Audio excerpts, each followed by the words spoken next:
Critics choice awards 2026 পুরস্কার জিতল কারা? ডিক্যাপ্রিওকে পেছনে ফেলে অস্কার দৌড়ে এগিয়ে গেল শ্যালামে। গত 4 জানুয়ারি অনুষ্ঠিত হয়েছে 31তম ক্রিটিক্স চয়েস অ্যাওয়ার্ডস 2026-এর আসর।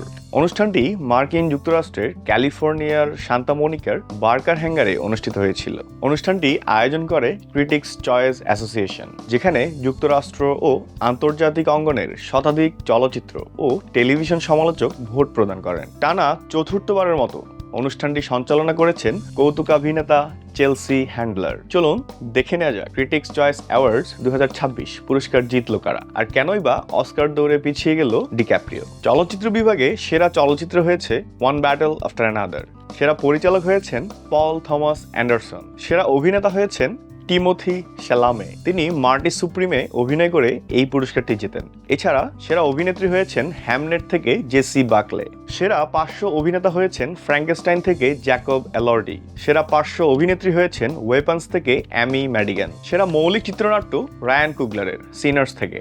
সেরা রূপান্তরিত চিত্রনাট্য পল থমাস অ্যান্ডারসনের ওয়ান ব্যাটল আফটার অ্যানাদার। সেরা অ্যানিমেটেড চলচ্চিত্র হয়েছে কে-পপ ডিমন হান্টার্স। সেরা গানও হয়েছে কে-পপ হান্টার্স থেকে গোল্ডেন। সেরা আন্তর্জাতিক ফিচার সিনেমা হয়েছে দ্য সিক্রেট এজেন্ট। এবার আসি টেলিভিশন বিভাগে। টেলিভিশন বিভাগে সেরা ড্রামা সিরিজ হয়েছে দ্য পিট। সেরা comedy series the studio. Drama সিরিজে দ্য পিট থেকে সেরা অভিনেতা হয়েছেন নোয়া ওয়াইল। সেরা অভিনেত্রী প্লুরিবাস থেকে রিয়া সি হর্ন। কমেডি সিরিজে সেরা অভিনেতা হয়েছেন দ্য স্টুডিও থেকে সেথ রোগেন। সেরা অভিনেত্রী হয়েছেন হ্যাক্স থেকে জিন স্মার্ট। এবার আসি লিমিটেড সিরিজ বিভাগে। সেরা লিমিটেড সিরিজ হয়েছে অ্যাডোলেসেন্স। সেরা অভিনেতার পুরস্কার জিতেছেন অ্যাডোলেসেন্স থেকেই স্টিফেন গ্রাহাম। সেরা অভিনেত্রী হয়েছেন অল হার ফল থেকে সারা স্নো। সেরা পার্শ্ব অভিনেতা হয়েছেন ওয়েন কুপার অ্যাডোলেসেন্স থেকে। সেরা পার্শ্ব অভিনেত্রী হয়েছেন অ্যাডোলেসেন্স থেকে অ্যারিন ডোরার্টি।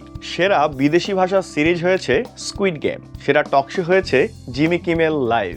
এই ছিল পুরস্কারের তালিকা। এবার চলুন দেখে নেওয়া যাক কেন ডিক্যাপ্রিও অস্কার দৌড়ে পিছিয়ে গেল। ডিক্যাপ্রিওকে পেছনে ফেলে শ্যালামে অস্কার দৌড়ে এগিয়ে গেলেন। চলতি বছরের হলিউড পুরস্কার মৌসুমের প্রথম বড় আসর ছিল দ্য ক্রিটিক্স অ্যাওয়ার্ড। গত রোববার রাতে সেরা অভিনেতার পুরস্কার জিতেছেন টিমোথি শ্যালামে। সেখানে প্রতিদ্বন্দ্বী ছিলেন লিওনার্দো ডিক্যাপ্রিও। ডিক্যাপ্রিও অভিনীত রাজনৈতিক thriller one battle after another সবচেয়ে বড় পুরস্কার।